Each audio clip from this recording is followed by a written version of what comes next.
नमस्कार दोस्तों, stock market studies में फिर से एक बार आपको बहुत-बहुत स्वागत है। तो आज मैं फिर से आपके सामने कुछ इंपॉर्टेंस कंपनी का अपडेट शेयर करने वाला हूँ, तो इस वीडियो को पूरा लास्ट तक देखना, क्योंकि इस वीडियो के अंदर सिर्फ कंपनी का अपडेट नहीं, कुछ ऐसे हिडन पॉइंट्स भी आपके साथ शेयर करूँगा, कुछ ऐसे टेक्निकली चार्ट पैटर्न्स आपके साथ शेयर करूँगा, जिसको मैं खुद स्विंग ट्रेडिंग के बेसिस में काम करता हूँ और बहुत शानदार तरीके से इस पैटर्न्स पे रिजल्ट आउटपुट भी निकल के आते हैं। तो चलो देख लेते हैं कौन सा कंपनी है इस वीडियो के अंदर। फर्स्ट जो कंपनी जिसके नाम है टाटा स्टील। देखिए टाटा स्टील आप सभी जन टाटा ग्रुप की कंपनी है और लगातार टाटा स्टील कुछ दिनों से लगातार भागते चले जा रहे हैं। उससे पीछे एक रीजन भी है। वो रीजन है कंपनी का क्वार्टरली रिजल्ट। बेसिकली कंपनी का क्वार्टरली रिजल्ट आने का समय हो चुके थे और फाइनली क्वार्टरली रिजल्ट आ भी चुके हैं, क्योंकि देखा जाए तो टाटा स्टील का रिजल्ट आ चुके हैं, फिर भी यहाँ पे अपडेट दिया गया नहीं है। कोई बात नहीं, मैं आपको ईयर ऑफ ईयर बेसिस में रिजल्ट दिखा देता हूँ, जहाँ पे एक आपको अंदाजा लग जाएगा कि हाँ कंपनी किस तरीके से रिजल्ट पब्लिश करने जा रहा है। तो बेसिकली इस बार अगर देखा जाए तो कंपनी का जो पिछले बार का जो सेल्स था, उस सेल्स से कंपनी की इस बार सेल्स थोड़ा सा कम हुआ। अभी एक्सपेंस को मिटाने के बाद कंपनी का जो नेट प्रॉफिट है, वो देखिए एक्चुअली नेट लॉस में कन्वर्ट हो गया। तो first time company around 6 year के बाद कंपनी फिर से एक बार लॉसेस किया। तब ये लॉसेस हुआ कैसे? बेसिकली देखा जाए तो कंपनी की जो ऑपरेटिंग प्रॉफिट है, वहाँ पे कोई भी लॉसेस नहीं है। कंपनी कंटिन्यूअसली प्रॉफिट को मेंटेन किया है। इसका मतलब जो टोटल सेल्स है और टोटल एक्सपेंस है, इस दोनों का अगर माइनस किया जाए, सॉरी सेल्स से अगर एक्सपेंस को माइनस किया जाए तो टोटल निकल कर आ रहा है ऑपरेटिंग प्रॉफिट। इसके अंदर कोई भी टैक्सेस, कोई भी आदर्स इनकम, कोई भी डिप्रिसिएशन, इंटरेस्ट, ये सब माइनस नहीं है। कुल मिलाकर जो टोटल आदर्स इनकम है वो 22,000 करोड़ के आसपास बना। तो प्रॉब्लम कहाँ पे है? प्रॉब्लम कंपनी के ऊपर जो हो चुके हैं वो है आदर्स इनकम में। तो आदर्स इनकम 5,000 करोड़ का लॉसेस हुआ, जिसके चलते कंपनी के ऊपर एक बिग फॉल देखने को मिला। देखिए कंपनी के यहाँ पे देख सकते हैं 3,800 करोड़ के आसपास लॉसेस हुआ। तो जो लोग सोच रहे हैं कि इस तरीके से रिजल्ट हुआ, शेयर में एक बिग फॉल देखने को मिलेगा, हुआ कुछ उल्टा, शेयर भागते चले जा रहे हैं। अगर मैं चार्ट को आपके सामने ओपन करूं, देखिए आज कंपनी का जो चार्ट पैटर्न यहाँ पे देखने को मिला, वो लाइफ टाइम हाई के ऊपर है और कंपनी किस तरीके से इस पैटर्न को फॉलो अप करके चल रहा है, जिस पैटर्न को मैं फॉलो अप करके काम कर रहा हूँ। यहाँ पे क्या बना, एक कप बना, उसके बाद एक छोटा सा हैंडल पैटर्न क्रिएट किया और काफी हैंडल पैटर्न बनने के बाद फाइनल जब इस लेवल को ब्रेकआउट किया, ब्रेकआउट कंफर्मेशन भी किया, उसके बाद जब भी रिटेस्ट किया तब मैंने क्या किया, इस जगह पे एंट्री लिया और एंट्री लेने के बाद देखिए कंपनी धीरे धीरे करके कितना शानदार तरीके से वो अप टेन जर्नी में ऊपर जा रहा है। और मुझे लगता है जिस तरीके से वो जर्नी स्टार्ट किया है और जिस तरीके से इस हाई लेवल को ब्रेक करके ऊपर जा रहा है, वो 210 तक जाकर रुक सकता है। अभी देखिए 210 कब जाएगा, कितना टाइम लगेगा, उसका कोई गारंटी, कोई भी डेट किसी को पता नहीं होता। मुझे तो कभी भी पता नहीं चला। हाँ, मैं एक प्रेडिक्शन करके चलता हूँ कि जो मैंने एंट्री लिया, शायद मुझे 1 साल के अंदर टारगेट मिल जाए, वही काफ़ी है। क्योंकि 1 साल के अंदर अगर टारगेट मिले तो भी मुझे यहाँ पे 43% के आसपास टारगेट मिलने का चांसेस है और 43% टारगेट कोई छोटा-मोटा टारगेट नहीं है, इस बात को हमेशा याद रखना। तो बेसिकली कंपनीज़ के ऊपर जो अपडेट है, उस अपडेट के बेसिस में कंपनी के नेगेटिव सेंटीमेंट बनना चाहिए था और देखा जाए तो कंपनी का हुआ कुछ उल्टा। तो बेसिकली कंपनीज के ऊपर यही सिचुएशन को आपको समझना पड़ेगा, क्योंकि जो कंपनी का जो क्वार्टर रिजल्ट है उसमें लॉस कब हुआ था, पिछले क्वार्टर्स में। तो इसका मतलब ये नहीं कि इस बार क्वार्टर में कंपनी लॉसेस करेंगे। तो बिल्कुल लॉसेस नहीं होगा, क्योंकि जिस तरीके से भागते चले जा रहे हैं उसका एक पॉजिटिव सेंटीमेंट जरूर देखने को मिल सकता है। तो रिजल्ट आने के बाद ही इसके ऊपर और भी डिटेल्स जानकारी मैं आपके साथ शेयर कर पाऊंगा। बेसिकली इसका जो रिजल्ट का डेट था 21 ऑफ, देखा जाए तो इसका रिजल्ट का डेट एक्चुअली 21 तारीख था, मगर रिजल्ट अभी तक पब्लिश नहीं किया गया। तो यही मैं सोच रहा हूँ कि रिजल्ट में कुछ दिक्कत शायद हो चुके हैं, मतलब रिजल्ट में शायद कुछ मतलब अभी तक फाइनली कुछ अपडेट बाकी है, तो इसलिए शायद रिजल्ट को पब्लिश नहीं किया जा रहा है। कोई बात नहीं, हम लोगों रिजल्ट से तो मकसद है ही। तो रिजल्ट इस तरीके से देखने को मिला, उस बेसिस में कंपनी भागते चले जा रहे हैं, इसका मतलब अच्छा खासा रिजल्ट आने का चांसेस है। तो बाकी आपकी क्या राय है टाटा स्टील के ऊपर जरूर कमेंट्स करना। नेक्स्ट जो कंपनी उसका नाम है जुबलियन फुटवर्क। देखिए इस कंपनी के ऊपर बहुत दिनों से मैं इंतजार करके रखा हूँ। मेरा अलग अलग जगह पे एंट्री भी है और मैंने किस बेसिस में एंट्री लिया और किस स्ट्रेटेजीज को फॉलो किया, वो मैं आपके साथ शेयर करूंगा। उससे पहले मैं बता दूं कि जुबलियन फूड के ऊपर जो क्वार्टर रिजल्ट है, वो रिजल्ट इस बार कंपनी जल्द से जल्द पब्लिश करने जा रहा है और रिजल्ट का डेट एक्चुअली आ चुके हैं और रिजल्ट भी किस तरीके से पब्लिश किया आप देख सकते हैं। कंपनी पिछली बार जो रिजल्ट किया था 5,100 करोड़, इस बार वो बढ़ के 5,300 करोड़ हो चुके हैं। एक्सपेंस कंपनी कंट्रोल में रखने के बाद कंपनी का नेट प्रॉफिट थोड़ा सा कम हुआ है और यही कारण की वजह से शेयर में इतना वोलेटिलिटी इतने दिनों से भी देखने को मिला, क्योंकि रिजल्ट बहुत इंपॉर्टेंस होते हैं किसी भी कंपनीज के लिए। किसी भी कंपनीज के प्रॉफिट एंड लॉस बहुत इंपॉर्टेंस होते हैं, क्योंकि अगर कंपनी के ऊपर काम करना है तो सारी चीज़ों को आपको सीख कर जानकर काम करना होगा। तो बेसिकली कंपनीज के ऊपर जो परफॉर्मेंस अभी हो रहा है उस परफॉर्मेंस के बेसिस में मैं जरूर कहूँगा कंपनीज के ऊपर आपको फोकस होना चाहिए, क्योंकि कंपनी के ऊपर जो यहाँ पे सिचुएशन बना आप देख सकते हैं। यहाँ पे सेल्स का ग्रोथ, कंपनी का प्रॉफिट का ग्रोथ और कंपनी का रिटर्न ऑफ इक्विटी सब कुछ आपको बेस्ट तरीके से आपको देखने को मिले। और उसी सिचुएशन के हिसाब से कंपनी के जो CAGR का रिटर्न है वो लास्ट 5 या 3 ईयर्स में तो ठीक है, मगर कंपनी का करंट 3 साल और 1 साल में कुछ खास नहीं है।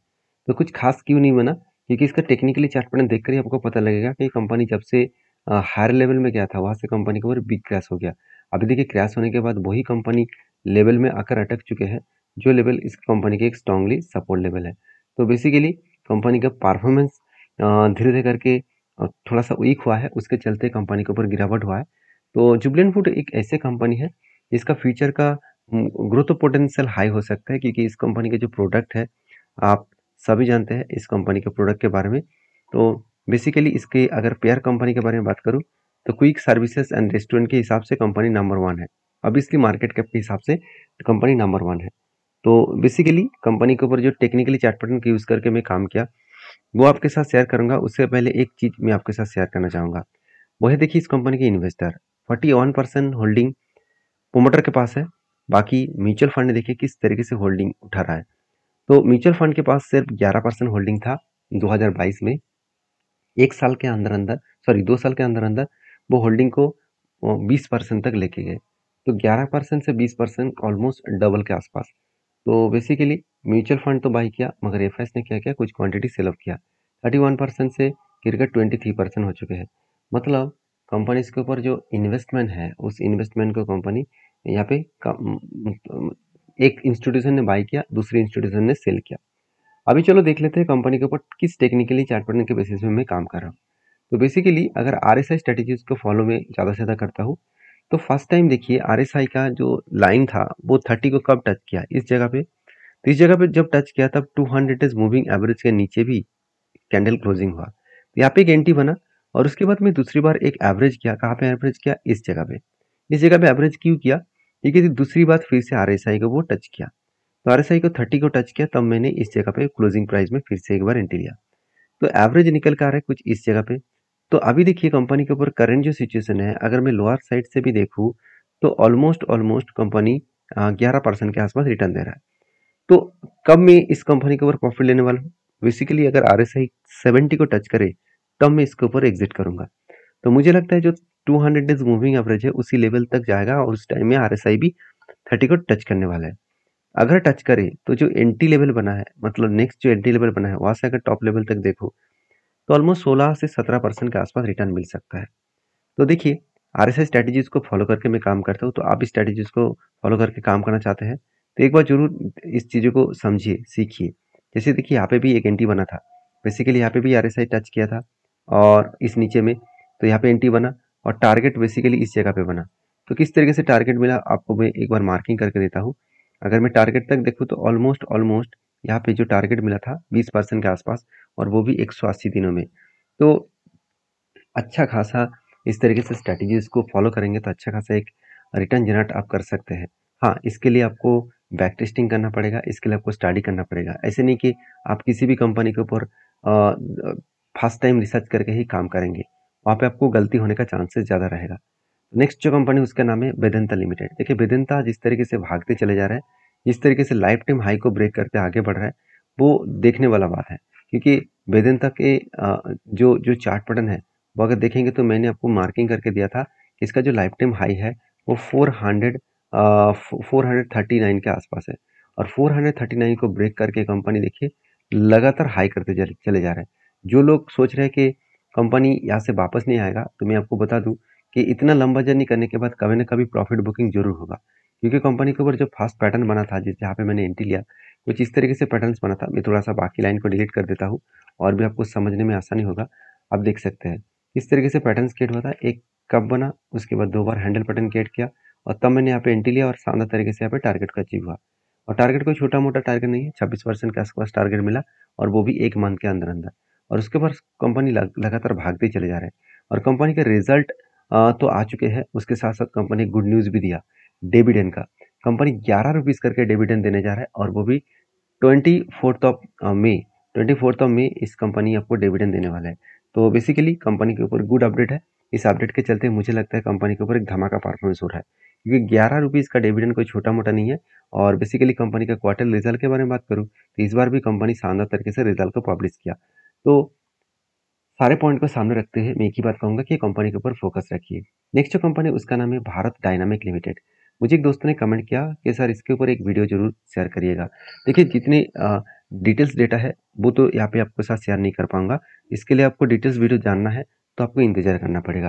देखिए भारत डायनामिक लिमिटेड के बारे में एक चीज मैं आपको बता दूं, कंपनी वैल्यूएशन वाइज हाई है, कंपनी का आरओसी आरओई तो ठीक है, कंपनी के प्रोमोटर के पास होल्डिंग्स अच्छा खासा है।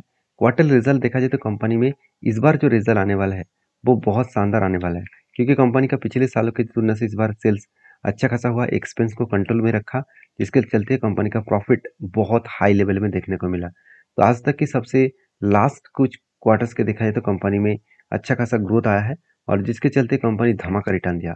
एक चीज़ों को नोटिस करना, कंपनी का सेल्स ग्रोथ उतना खास नहीं है, नेगेटिव में है, प्रॉफिट ग्रोथ नेगेटिव में है, फिर भी कंपनी भागते चले जा रहे हैं। तो भारत डायनामिक लिमिटेड जो गवर्नमेंट कंपनी है, तो इसके ऊपर एक चीज़ों को हमेशा याद रखना है कि गवर्नमेंट कंपनी गवर्नमेंट के पॉलिसीज के ऊपर ही भागते रहते हैं। आज जिस गवर्नमेंट है उसका पॉलिसीज ठीक ठाक चल रहा है तो वो लोग इन्वेस्टमेंट कर रहे हैं, बाकी लोग इन्वेस्टमेंट कर रहे हैं। पॉलिसीज अगर चेंज हो जाए तो इस कंपनी के ऊपर भी खतरा बन सकता है। तो बेसिकली इस कंपनी के टेक्निकली चार्ट पैटर्न्स के बारे में बात करूँ तो आप ध्यान से देखना, कंपनी के ऊपर एक रेंज बना था। इस रेंज को जब ब्रेकआउट किया, एक शानदार तरीके से तगड़ा एक ब्रेकआउट हुआ, उसके बाद रिटेस्ट किया, उसके बाद देखिए धमाका परफॉर्मेंस हुआ।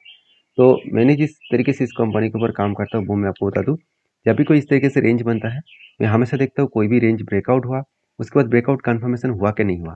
तो फाइनली यहाँ पे ब्रेकआउट हुआ और ब्रेकआउट कन्फर्मेशन इस कैंडल ने किया और कन्फर्मेशन करने के बाद एक बार रिटेस्ट किया।